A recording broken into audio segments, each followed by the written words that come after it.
सबसे पहले दिखाता हूं आपको सोनीपत के शख्स की वो परेशानी जो 3 सालों से सिस्टम के आगे मजबूर थे, सरकारी योजनाओं से दूर रहे। वजह एक गलती, और उस गलती को ठीक कराने के लिए लगातार चक्कर काटते रहे, सुनवाई नहीं हुई। लेकिन जिसकी कोई नहीं सुनता, जी हेल्पलाइन में कॉल करते हैं तो हम सुनते हैं। हमने न सिर्फ उनकी यानी रमेश कुमार की बात सुनी, बल्कि उनकी समस्या हमेशा के लिए हल कराने में सहायता दी।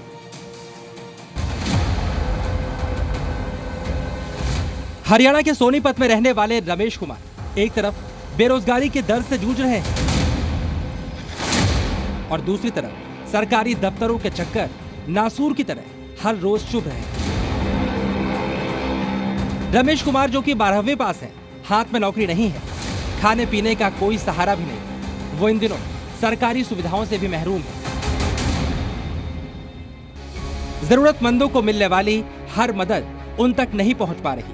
वजह है सरकारी अधिकारियों का ढीला रवैया, जो बार बार काम करने की बजाय चक्कर कटवा रहे हैं। रमेश 2022 तक अपनी पुरानी एक गाड़ी को किराए पर चलाकर अपना और परिवार का गुजारा करते थे और इसी वजह से उनका राशन कार्ड निरस्त कर दिया गया, क्योंकि नियम के मुताबिक कार का मालिक होने की वजह से उनका कार्ड नहीं बन सकता था। लेकिन अप्रैल 2022 में उनकी गाड़ी चोरी हो गई और वो पूरी तरह से बेरोजगार हो गए, जिसके बाद वो सरकारी सुविधाओं का लाभ पाना चाहते थे, लेकिन उसके बाद भी उनका राशन कार्ड नहीं बन पा रहा।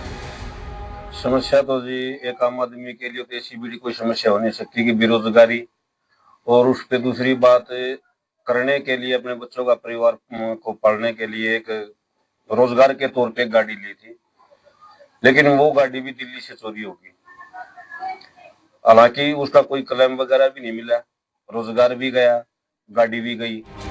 रमेश के मुताबिक उन्होंने सभी नियमों का पालन किया, एफआईआर हो या फिर कोर्ट की रिपोर्ट, सब वो विभाग में जमा कर चुके हैं, लेकिन इसके बावजूद उनकी आईडी से गाड़ी को नहीं हटाया जाता और इसका खामियाजा वो ऐसे भुगत रहे हैं कि उनकी इनकम ज्यादा दिखती है और जरूरतमंद होने के बावजूद उनको सरकारी राशन नहीं मिल पा रहा। करीबन 2-2.5 साल से मैं एडीसी विभाग और एसडीएम सोनीपत के पास चक्कर काटता रहा, कोई रास्ता नहीं निकला। जहाँ भी मेरे को कोई उम्मीद की जरा सी किरण दिखाई दी, वहीं पे मैंने कोशिश की कि ये मेरी प्रॉब्लम हल हो जाए। रमेश कुमार जब पूरी तरह हताश और निराश हो चुके थे, तब जी हेल्पलाइन उनके लिए सहारा बनकर आई। जी हेल्पलाइन से कॉल करके उन्होंने अपने लिए मदद मांगी। जब सभी तरफ से निराश हो गया और कोई काम नहीं हुआ, तो मेरे को जी मीडिया का जो ये जी चैनल पे इनका हेल्पलाइन नंबर मिला और उस पे मैंने इनको कॉल किया, अपनी समस्या के बारे में बताया कि मेरे साथ ऐसा ऐसा इश्यू है और मैं आर्थिक तौर से और मानसिक तौर से बिल्कुल भी टूट चुका था।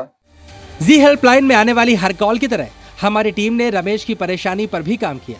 हम लगातार उनके संपर्क में रहे, अधिकारियों को हर दिन कॉल लगाया गया और तब तक हक का सवाल उठाते रहे जब तक कि रमेश को उनका हक नहीं मिल गया।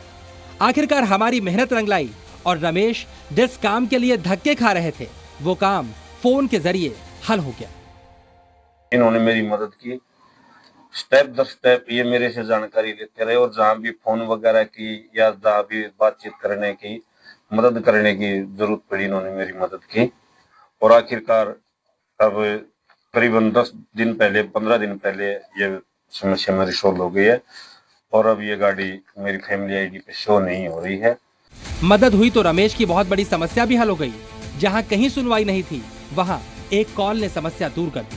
किसी ने मेरी मदद नहीं की, उसके बावजूद इन्होंने मेरी आवाज सुनी और मेरी ये जो समस्या थी, इसको हल करने में मेरा साथ दिया। रमेश कुमार को तो उनका हक मिल गया और इसके साथ ही सफल हुई जी हेल्पलाइन की ये मुहिम, जो कि ऐसे ही लोगों के लिए बनाई गई है जो सिस्टम से हार मान चुके होते हैं। उनके लिए उम्मीद की किरण है जी हेल्पलाइन। जयदीप राठी, जी मीडिया, सोनीपत।